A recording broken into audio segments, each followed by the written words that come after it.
at a time. Yeah, this is tea time. Yeah, making a difference. One cup at a time. Tea time. So be sure to grab your tea, grab a seat, and tune in to Miss Liz. Tea time.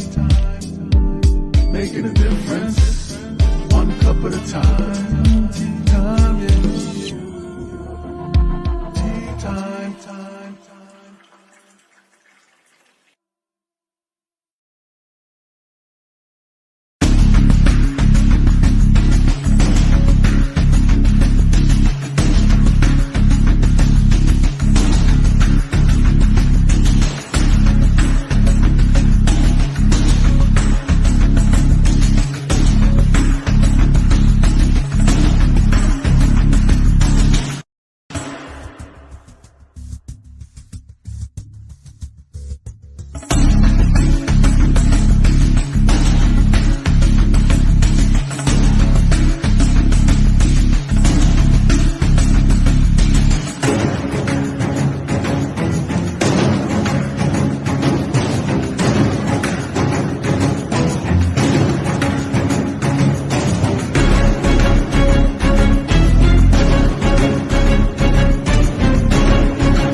Well, good morning and welcome to Tea Time. We are back with a new week with some new stories, some new guests who are going to bring a new flavor to the table. We're going to be making a difference today for the next generation with the beautiful Jill Vanderwood.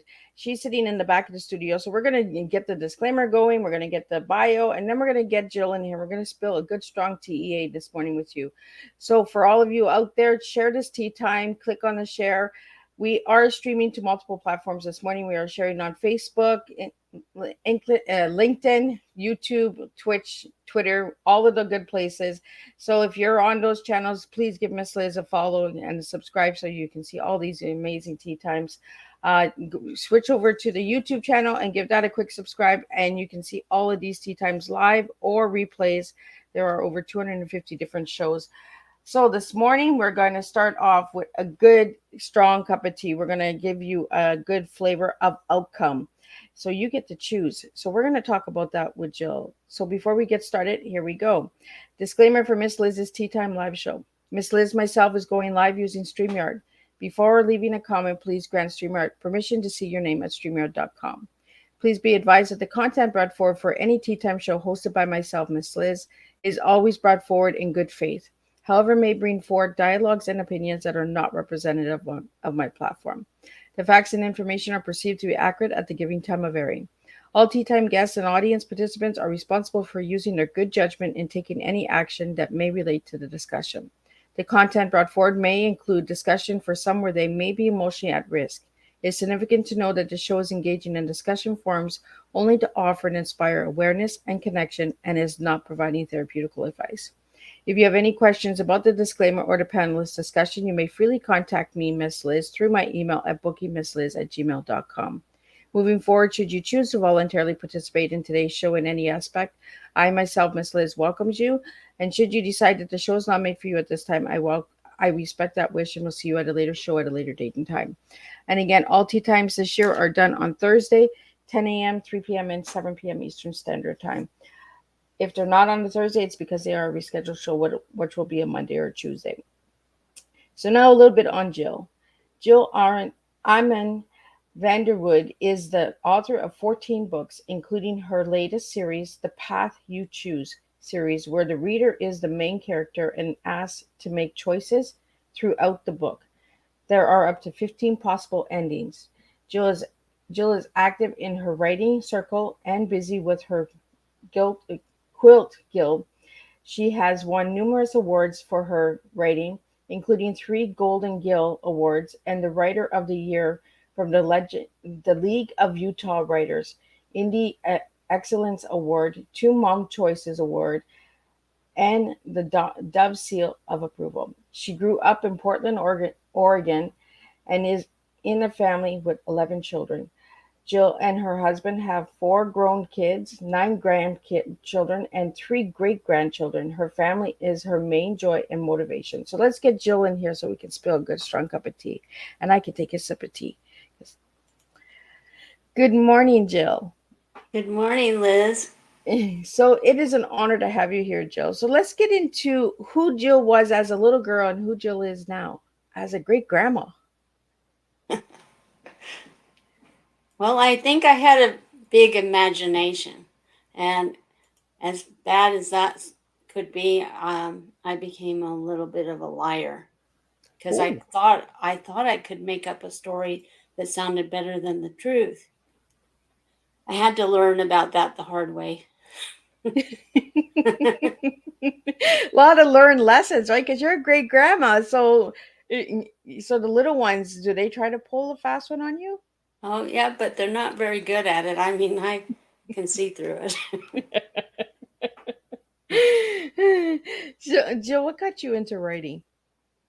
It was when I had grandchildren, believe it or not, and the grandchildren wanted me to tell them stories when they would sleep over, and I would make up. I had to tell them Jack and the Beanstalk every single time, so I started changing it Oh. and putting them in as characters. And then I decided, why don't I just make some stories with them as the main characters? And that's how it all began. Then I thought maybe I can write these stories. So I started going to some writing workshops and classes and decided that I was interested in writing. So you've written over 14 books. So how long does it take you to write a book? I'm trying to put out a book every year. Every year? I haven't quite gotten there, but I mean, there's some years where I didn't, but most years I put out a book. So it takes you about a year to write it, then process and publish and edit and all that good stuff, right? Yes, I hire somebody to edit my work before I do anything with it. So how old were you when you wrote your first book? The When it was published, I was about probably 53. Oh my goodness, Jill, I would not even give you. I don't even like you have 14 books out there. So 14 guys, do the math here. She's saying 53. Yeah, Wow. See, I'm a late bloomer. you just never know what age, right? It you can be to start something. But Jill, I would have never gave you that. I would have thought like you were around my age. But you are a great grandma, so yeah, you'd have to be a little older. I'm a grandma, so you know. So Jill, let us know a little bit about the beanstalk. What was it about the Jack and the Beanstalk that really got you to? Well, I was just making up different characters for Jack and the Beanstalk and having other children go up the beanstalk with Jack. And then I decided, I'm tired of this Jack and the Beanstalk. Let's try something else. So how did you change the story? I just added my grandchildren as characters, putting them up the beanstalk with Jack. So they took their own little adventure up the stalk to see what they could get. Yes. Yeah, because I think when he climbed the beanstalk, he went and got the golden egg and he got a bunch of things. Did he not? The golden egg was one of them. I remember that. Yes. I don't know, but these grandchildren are in their 30s now, so I don't tell that story to them anymore. So they're like my age kid. My children, my daughter's going to be 31 on the 28th. So yeah, it does go by fast. The years go by fast. So any intentions of writing any new books in the new year? Or? Oh, yes. Well, there was a book that just came out in July, so that was Keeping Secrets. And So during, then go ahead. I went and spoke with an agent at a conference recently, and we're working on an idea that might work for him. We'll see. And I just want to have characters that have handicaps to be and show their superpowers besides looking at only their handicap. So is that going to be another series of choosing the outcomes, or? No, this will be a different series, but I'm still working on the path you choose as well. But I'm just taking a little step away and then come back. So do you want to tell us a little bit about the path you choose? Because I think it's a really innovative way of getting the reader involved in the story. So could you tell us a little bit about how that became? Well, I always like to read those books with my kids. Well, for one thing, when kids are reluctant readers, when they would read a choose your own adventure type story, then they could um, only read maybe one or two of the endings, and then they would feel like they'd accomplished the whole story.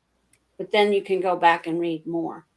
But I decided to use that concept, only use it for teaching moral lessons. I mean, things that are hard for kids to make choices about. So the first book in that series is called Off Target, and it's a story where, and it's based on true stories that I found in the headlines, but it's not a real story. It's fiction. So in that story, the kids find a gun in the parents' nightstand and it's loaded, and the kid that owns the house, well, took all of his friends up to see this gun, and they all took turns holding it. And then the reader has to decide, do they want to come back the next day and shoot this gun, or do they want to should they tell somebody because this is dangerous? And so that's how the choices start. And some of the choices don't turn out so well. Actually, somebody could get shot, and but I don't have anybody die in the book. But they do realize the consequences, that a gun, it shouldn't be in the hands of children without adult supervision. I'm not against guns. I think that children shouldn't have guns on their Yeah. own. So And how is it at the end of the book? Is it throughout the book that you're asking them to make a choice, or is it yes, at the end of the story? no, it's throughout the book. So at every corner, they have to decide which direction to go. So at the end, there's several stories. There's one where they come back to shoot the gun. There's one where they tell somebody and they get the parents all get together and talk about it and tell the children. But one story goes as far as somebody's being bullied at school. He decides to take the gun. The kids encourage him to take the gun to school just to show the kids who's the boss. And that doesn't go so well. In one case, that story splits off. In one case, the main reader decides that he better tell somebody that he thinks his friend has a gun at school. And the other one, he actually goes into the cafeteria and flashes the gun around, and everybody's hiding it. So that's how it goes throughout the book. They could go off this one direction in the beginning, or they could go all the way to the end where something actually happens that's bad. So like in each chapter, do you have a part, Jill, where you say what choice would you make for the outcome of Yes. this part of the story, and then you move on to the next part because of the choice that they make in that chapter, Uh then huh. it'll decide what's going to happen in the next chapter for them, correct? Yes. And so they probably have more choices. When they see that somebody has a gun, do they tell somebody, or are they too afraid, or they don't think something's going to happen? And then at the end, there's endings throughout. So you don't read this book straight through. You read it according to what choices you make. So you turn to that page where that choice is. And then you'll have another choice and you'll turn to another page. So you might start at page one where everybody reads the first 6 pages together. And then you end up on page 50 something with your ending. And then somebody else you're reading a different story. You end up on page 30. so on like that. I think that's really cool. I think that's a really, yeah, a good way to open up the mind, right? Because each kid that'll read it will have a different journey, you know, different outcomes. Hmm. I think it's really an incredible way to bring choices, you know, like do you make this choice on the left side or the right side, you know? And then the next kid next to that child reading the book will pick, you know, especially in a classroom when you have a classroom of like 30 kids, they all have Yes. different outcomes, right? So it makes a really good conversation. It brings open conversation of what choice did you make and why did you make that choice, you know? Yes. I, And then if that really like choice it. didn't turn out well, you can go back and read a different one. And you can read it over again, right? Because you, if you want to see a different angle of where the story will take you, if you go left instead of right the next time, it's really good for like book clubs and stuff like that, for good open conversation, right? Like what choice did you make, where did you go, what page did it take you to? Like there's a lot of conversation that can come from that book.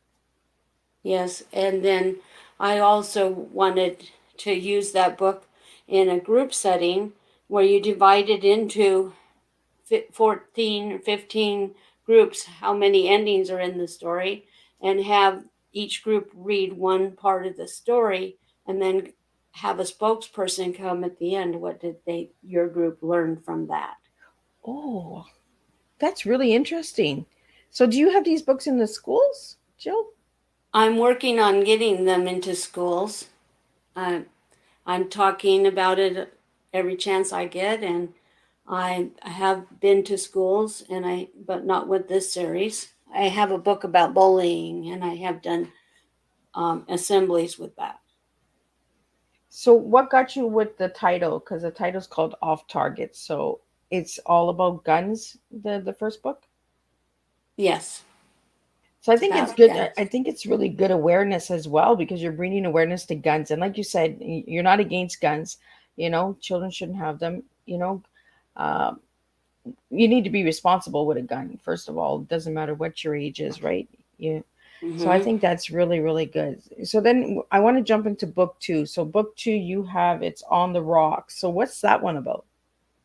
On the rocks is a term that you use in drinking alcohol, Oh, and so this is about underage drinking. Now, there's two books that are very similar: On the Rocks and Cheers. On the Rocks is for boys, from a boy's point of view, because at a younger age you're more influenced by your own gender usually. yeah. And then the Cheers is a girl book. So a lot of the stories are kind of the same and maybe with different twists to them. And then there's some different stories in each book, but some of the pictures are the same. So they're just from a different point of view. So book two is On the Rocks. That's for the boys, and then Cheers is for the girls. Yes, about underage drinking. And we've been hearing ads all the time that kids need to make a choice about drinking because some kids are starting to drink as young as 9 years old. And I wanted to target from 9 to 14-year olds with these books because sometimes you have a sibling who is doing something and you want to be just like that older brother or sister. And there's a danger in that. There's a danger for the teenager as well. So Jill, what got you into that topic?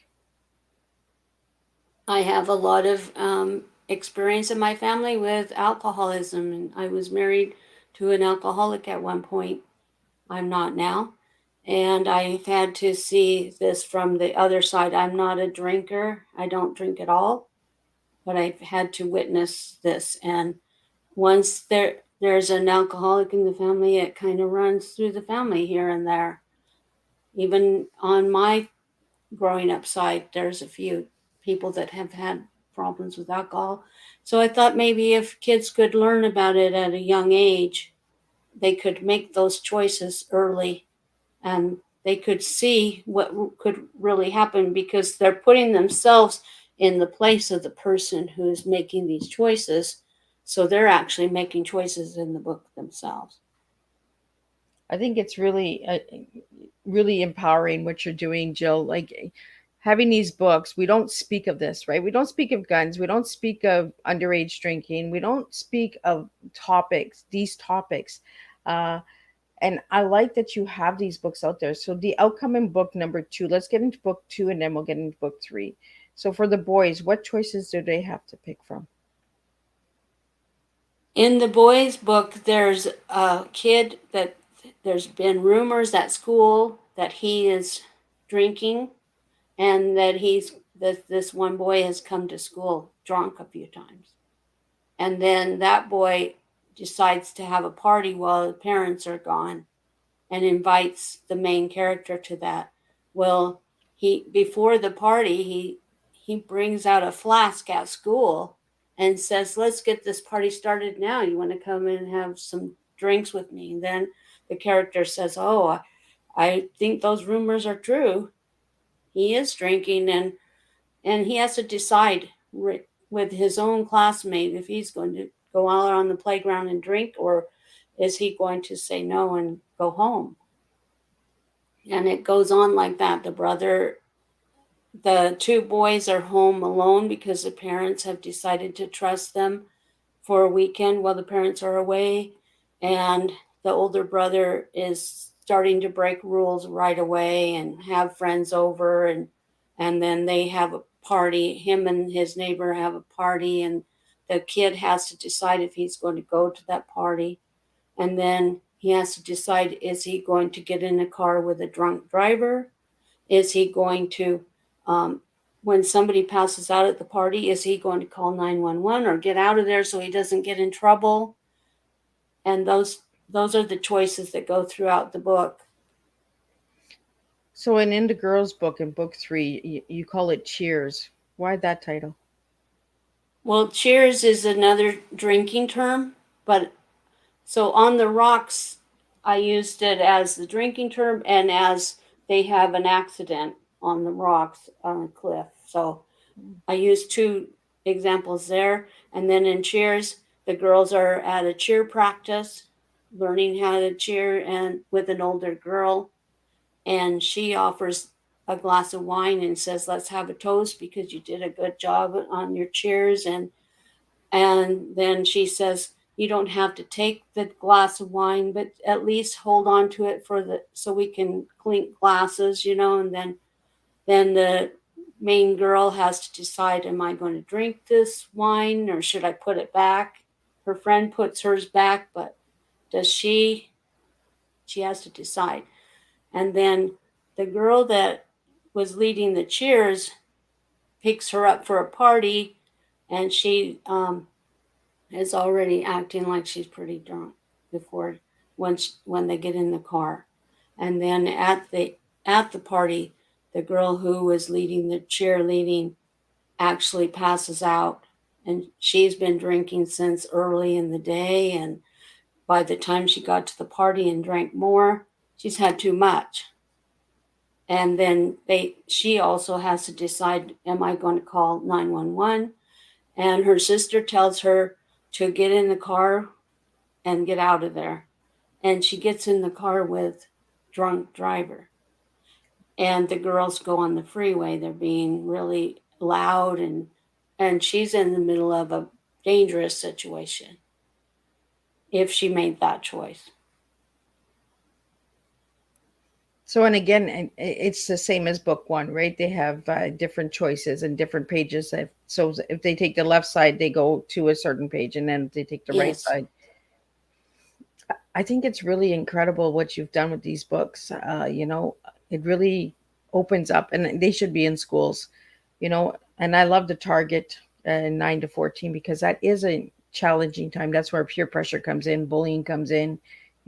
Just do it just one time, and that one time turns into 5 times, and then 5 times turns into a life addiction. Um, and I'm glad that you used your life story as well in a way to make people choose. Your choices do have consequences and stuff like that. So growing up, Jill, did you have to make a lot of choices? Well, everybody does. And sometimes the choices I made were wrong. apparently, because I married somebody that was the wrong person. And I also, I drank a little bit when I was a teenager. And I know my parents would have not approved of that.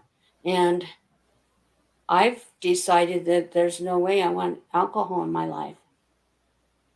I, I don't need it. I like to have a clear mind. Yeah. So, were you a young? How young were you, Jill, when you were drinking? Probably 17.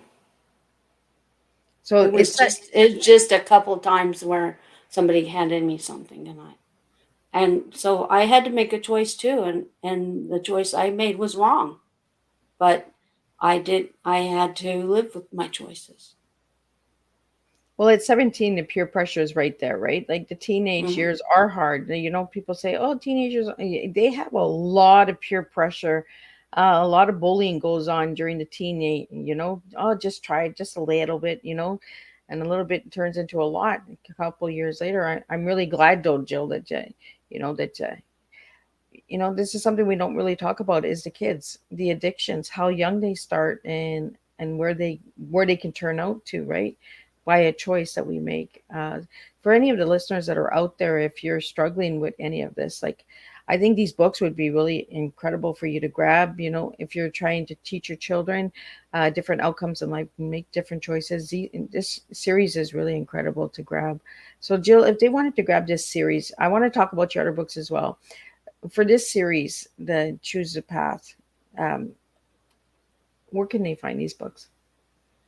These books are available on Amazon.com, and they're also on Kindle, and they're set up the same way. There's a guide at the beginning, and it tells you what pages to choose for each story. So if you wanted to print out that guide, you could just go from one story to the other. You could skip the first 6 pages or whatever to go right into the story, because every story starts the same. So, and Jill, I want to get back into the other books now because this is a series, right? The book one, two, Yes. and three. So, your first series, like your first set of books, you mentioned at the beginning of the show you were bullied. So, you wrote a book about bullying. So, is Yes. that based on your life story as well, or is that based on something that happened in your life for somebody that you know that got bullied? Okay, before you go to that, I wanted to remind you that there's 4 books in the Path You Choose Oh, series. oh, And I only have the three. Is there a fourth one? okay, the one that you had up on the screen is called Keeping Secrets, and that came out in July. Okay, yes, that's the one. Yeah, that's your newest release. Yes, that's the one that you had sent me. So sorry about that. So let's get into the book four before we jump into the other I'm books. sorry. No, no, that's um, good. Thank you for reminding me. I was just like, no, I'm missing something here. So thank you for reminding me for that. So keeping secrets, what's that one about? okay, this one would I've had some book reviews on, and they recommend this to be just a little bit older audience, Okay. um, because even though some of those things can happen to younger kids. Okay. The girls are at a slumber party, and they're probably between 13, 14, 15 years old. And they have, they've been doing the things that girls do, talking about boys, dancing, making videos, and then they decide to play a game. And this is to tell your deepest, darkest secret. And the secrets get kind of dark because some people are really dealing with some things. So, one of the girls has been a witness to a crime, and she doesn't know whether it was a hit and run accident. And she doesn't know whether to get her brother in trouble or keep this secret. But eventually it's going to get out anyway because the car's been damaged. There might be blood evidence on the car because he hit somebody. And so that's a secret. There's one about a girl that's on drugs. She's been sneaking out at night with her brother, and they started out drinking, but then the brother's friends are a drug dealer, and he's giving her drugs, and she doesn't even know what, but she's addicted to it, and she needs to get some help. And then another one is, let's see, there's a girl that's been, thinks she's been kidnapped when she was a young child. And she's found some evidence in the house. There's people that are, um, they they make guesses because one girl runs out of the slumber party and she says, "I'm never telling my secret, never. No one's going to hear my secret." And she runs out, and it makes everybody think what that secret could be. And so the girls go off on, maybe she's on steroids because she's gaining a little weight. She's, maybe, let's see if she's eating too much. Let's see, maybe she's hiding a runaway under her bed in her room, and different things like that. So they're trying to guess her secret in a couple of the stories. And then at the end, you hear her secret, and you can see whether they were way off on the secret or not. So one of the girls' secret is that she's been molested by an uncle. And then the mom comes in and tells her story. And when the mother was young, she was playing hide and seek in her neighbor's house, and came across some pictures that were child pornography. And then she tells about what happens when you try to keep a secret and it eats away at you. And she got so that she was so depressed that she couldn't talk, and they had to put her in a mental hospital. And the mom tells that sometimes you should tell your secret because keeping it is more harmful. And the people that were involved could have been, in more danger because she didn't speak up. And those are the difficult secrets. And then I handle them by having the kids try to help them solve it. And there are places where you can go for help if you don't want to turn to your parents. There's a school counselor, there's the minister at your church, there's a lawyer, a doctor. Those people, the counselor sometimes has to tell the secret if it's harmful. They're not they're not doctors unless they're doctors. And so these people, the clergy and the doctor and the lawyer, can keep your secret. It's confidentiality. But they will probably also help you try to solve it.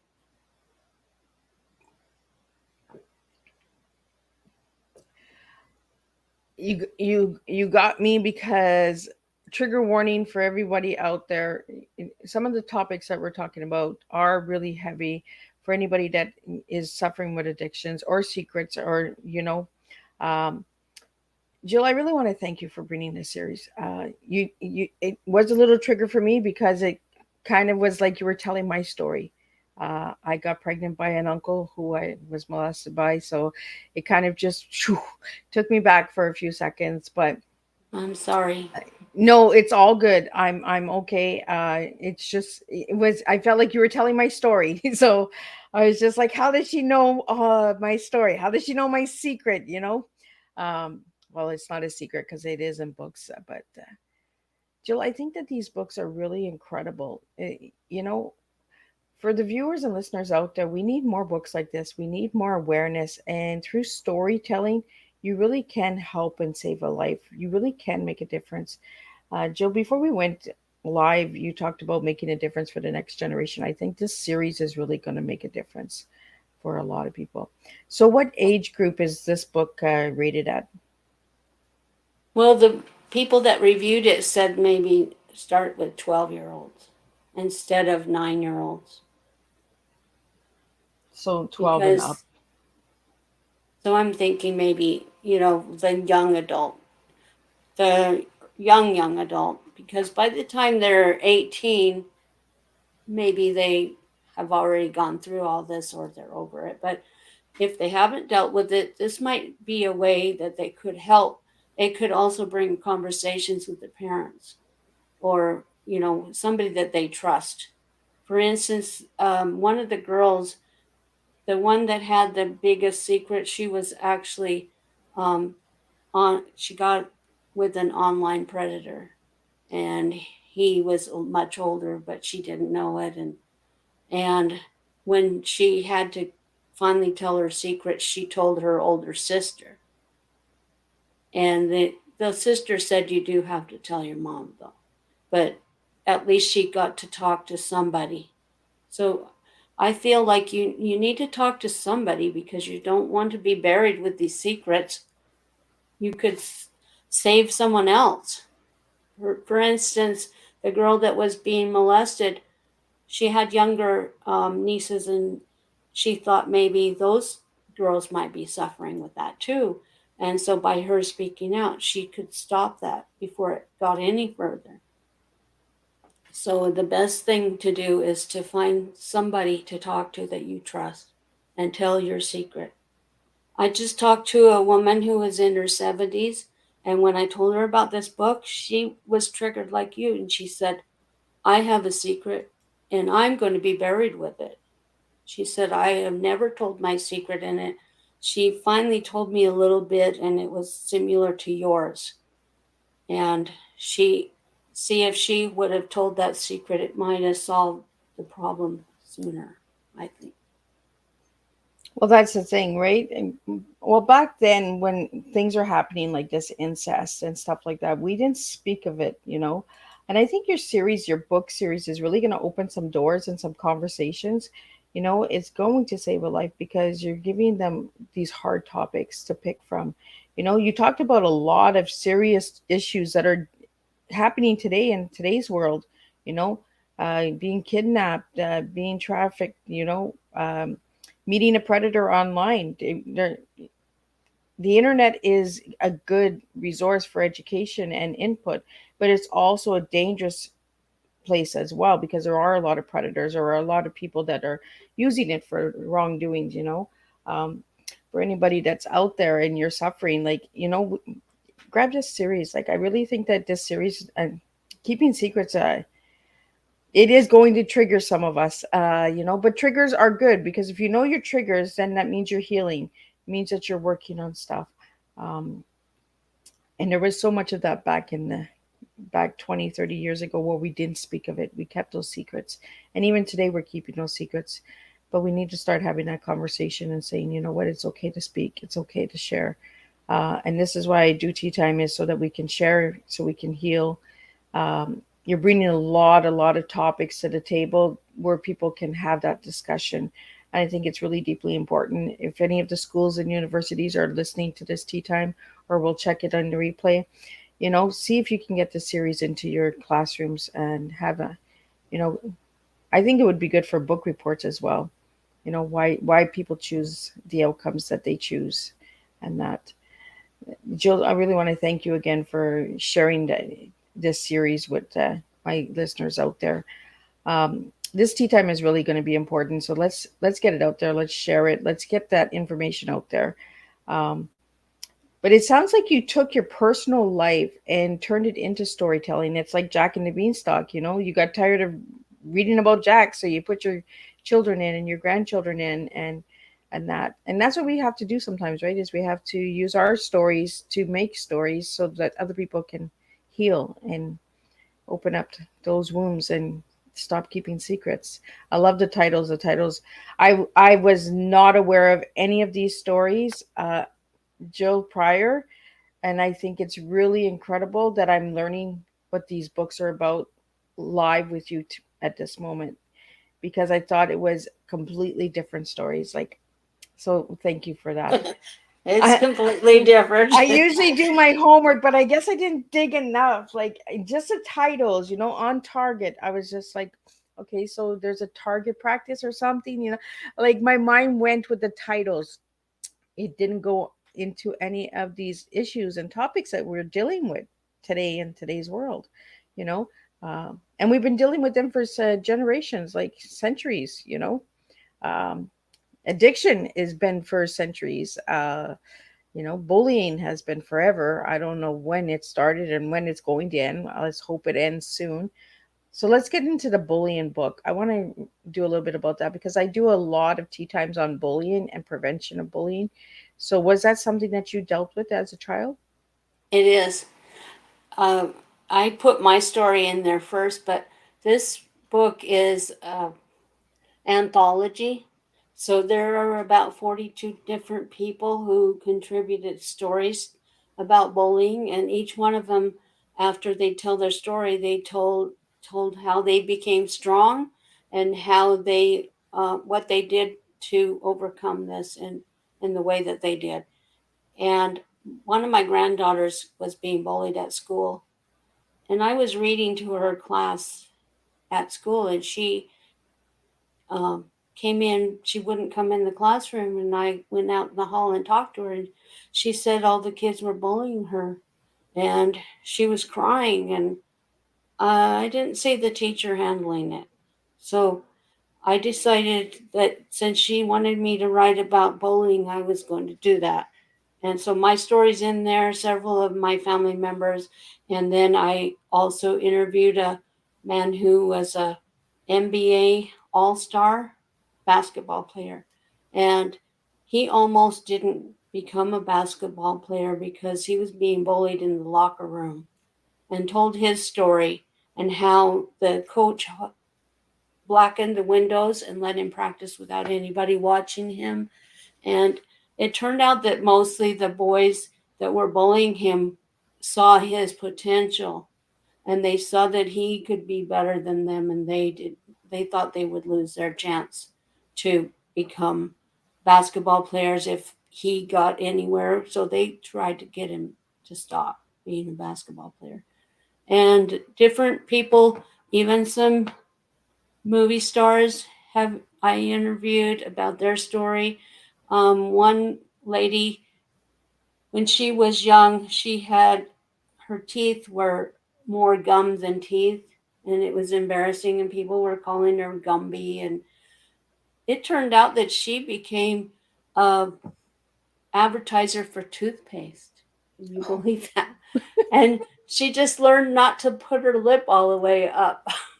And she became a model, and then she was an actress, and she overcame that. And she just said to kids, do whatever you're good at, find out what you're good at, and just practice that. You don't have to let the other kids know. For instance, her nephew, she said, was um, being bullied at school, and he found out he was good at tennis. So when he wasn't at school, he was practicing tennis, and he went a long ways with that. You don't have to be what people say you are, like you told us earlier. Yeah. I don't have to be bullied anymore. I was bullied in school because I was a new girl and because I told on somebody. And so all the boys in the class decided that they were going to get me, and they did. And no matter where I went, they tried to trip me, they spit at me, all kinds of things. When even after school, I had eggs thrown at me. I had spit in my hair and long hair, and I had to hold it out here so it wouldn't drip on me. It was just nasty stuff. And I overcame that. And I'm not that person that they say I was. I really think that this morning's tea time is really inspiring. It's really shows you that you can make a difference, you can change your life, but I the effects of bullying last a lifetime, you know. Uh, I'm sure certain things trigger you as well, Jill. If you see somebody getting bullied, or it brings back that memory of, somebody tripping somebody, it really does affect us for lifetime, you know but we can make a difference, and we can change our stories. We can be that person, like you said, the lady for the toothpaste. You just never know the outcome of your life. And I really think that I this morning's tea time isn't showing me that, just keep pushing through. No matter what happens, just push through, and continue on. Be that person that they all say you can't be. Someone says you can't do that, you go out and you do it. You show the world that you can. Uh, it's really, really inspiring this morning. This tea time is not anywhere where I thought it was going to go. So thank you so much, Jill, for it, because I think we need these heavier tea times sometimes. We need a good, strong cup of tea, and we need to get these topics out there. So I want to talk about your T before we wrap up because we're getting there. Uh, if I give you the letter TEA, what three words are you going to give me this morning? We talked about this now. I I can't remember. I'll see. I think it was T was teaching, Mm-hmm. wasn't it? And E was educating. Example and education. Yep. Example, and then I said A was author. Yes. So do you want to tell me why you gave me those three words?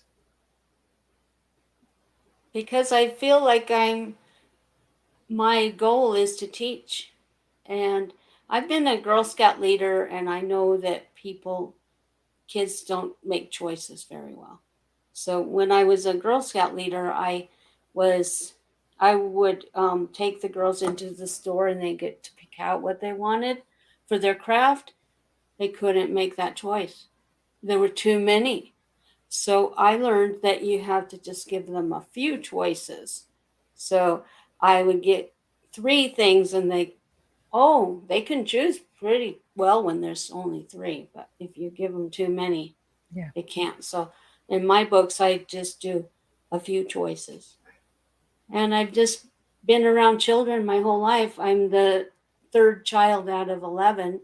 And then I had four children of my own, and then nine grandchildren, and the three great. So I've always been around children, and I'm always an advocate for children. I want them to have their best life.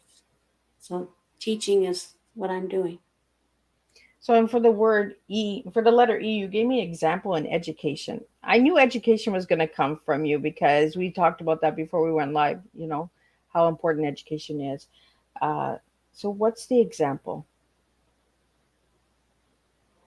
You can't expect someone to do something that say you're doing something that's not right.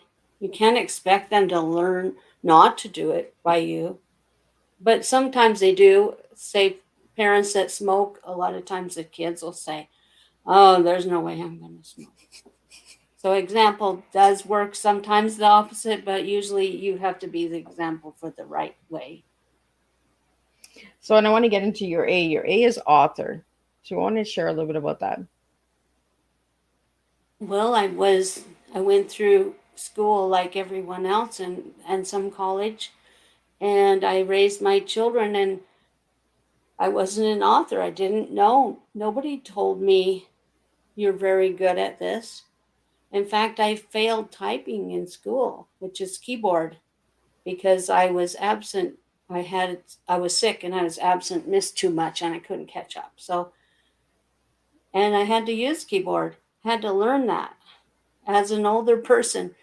It's being an author has changed me, and hopefully it'll help change others in a good way. After being bullied, I made a vow to myself that I would never speak up. I would never do anything that would call attention to me because I didn't want to be bullied again. And that lasted until I became a writer in my 50s. So, and now I'm speaking and I'm not afraid of it anymore. I love that you're a speaker as well, Jill, because I think we need more speakers like you out there, who bring the content because you have the books as well. So, but you can give that as an example of here's the books. But when you're speaking to a class or to a group of people, what is the topic that you're usually speaking on? Well, I usually, when I'm invited to a classroom, it's usually a teacher that I've been going to for years. And I usually bring my first books, the Through the Rug series, and the kids will write stories about it. Like there's a grandma that's doing crazy things, and the grandma they will have the kids write, "Does your grandma do crazy things?" And sometimes it's a real story and sometimes it's a made up story. It gets them thinking and their imagination going. So most of the time it's my fiction books that I'm talking to kids. I like to go to my grandchildren's classes. I want them to have that experience of having their grandma reading her own books to their class, and I've done a lot of that.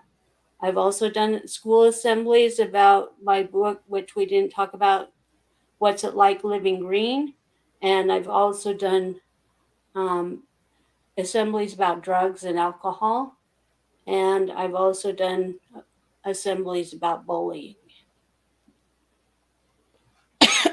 I think it's really important. You're bringing so many good topics and issues that everyone is affected by, you know. Uh, what's it like living green? I'm going to guess that that's like living the clean life, like climate change and recycling. Is that what that one's about? Well, that one is about mostly there's stories of kids who have done things like starting their own recycling business. There's a boy who built his organization is called Ryan's Well, and he built clean water wells in Africa. And they're just kids that did things. That one started saving the rainforest organization. So there were others, but it's not in my mind right now. So I wrote about kids that were doing living by example, and making good examples that other kids could follow, and some adults who lived off the grid, and how things cause pollution, and so it's a nonfiction book, and it's about the environment, and it's how, and at the end of every chapter it says take a green leap, and it has a frog, and it tells them take a green leap by turning the water off while you brush your teeth, and that sort of Oh, thing. I kind of like that, and that's good for me because I'm that one that likes to run the water when I'm brushing my teeth, so I should turn my water off. Well, that's really so. Jill, you also have a book club, so how can people get into the book club? Well, on my website it says join the book club. It just gives you a free ebook of Through the Rug. Sometimes that doesn't work, so if it doesn't work, you can always email me and I'll send you a copy ebook. So on your website as well, I noticed that you have a blog.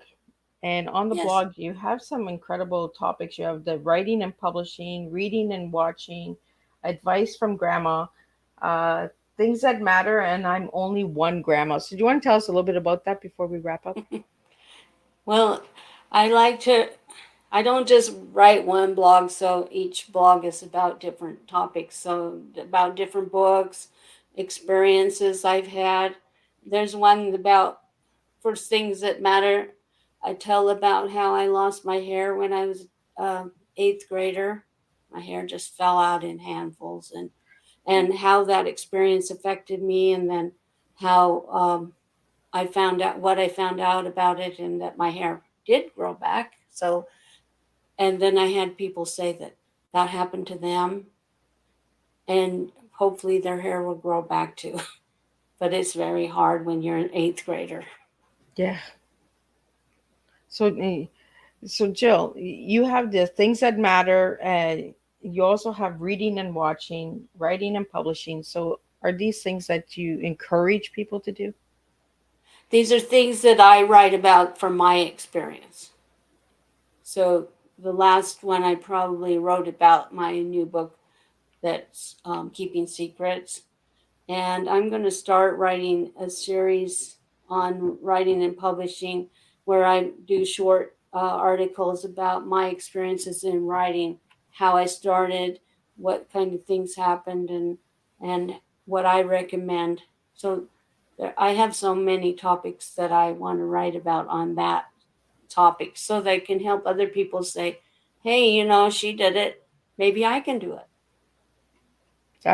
If anybody like you've inspired me this morning, Jill, with what you do. It's truly inspiring to know that there is this option out there. There is this choice. These types of books out there. It's completely different, and it opens up the mind, you know, and choices of teaching us at a younger age as well, because the age group that you're working with is 9 to 12, and then you said the last book is up 12 and up, you know, at such a young age, you're getting the minds opening up to decide and make a choice. And choices lead to outcomes in life, you know. If you go the left way, sometimes you know you get married to the wrong person, and I've done that too, Jill. Like I've married the wrong person, you know. But it gives us that lesson in life to teach us that it's not over. We can still try again, make another choice, and have better outcomes. It's So never too late to make a right. different choice. So Jill, I asked you to describe yourself in one word, and you gave me the word persistent. Why that word? Because if something doesn't work, I tried a different direction. I had a friend when I first started writing, and I said, I think that only the very best writers ever make it as a writer. And she said to me, or the most persistent. And that's stuck with me the whole time. Well, that's You don't, cool.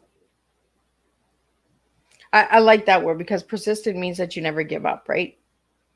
mhm. But you're also letting people know that you know what you still have that, and all of us writers, I'm a writer myself. We have this imposter syndrome where we think we're somebody else can be better, right? Somebody else can do it better until we write our own stuff. And do you read any of the books that you write, Jill, or is that Of something that course, you don't? you have to reread your book tons of times before you publish it.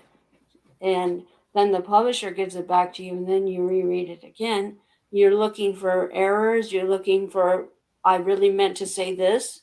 So you're reading them all the time. And then there's, since I'm writing about so many different topics, if somebody says they were going to interview me about what's it like living green, like what just came up, I will often go back through my book because it's been a while since I wrote it and refresh my mind on it.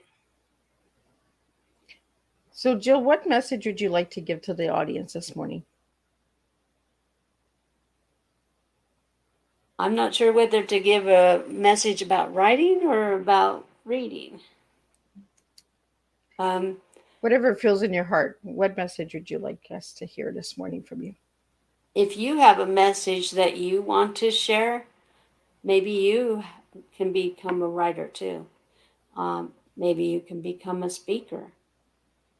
Maybe you can get your message out there just like I did.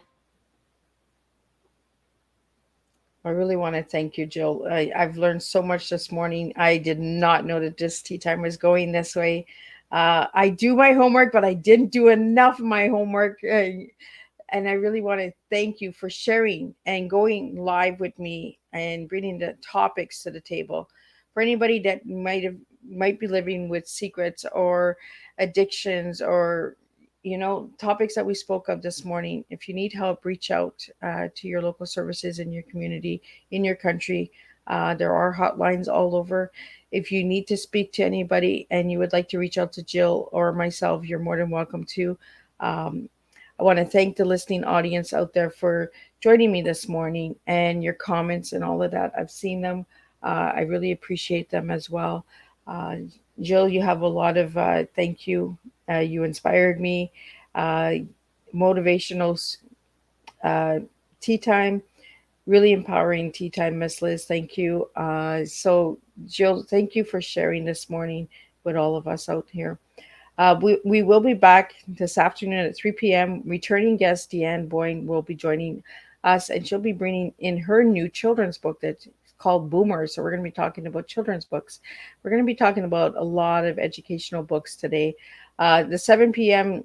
Tea time has been canceled and will not be rescheduled due to personal reasons for that guest, which I respect and wish him well.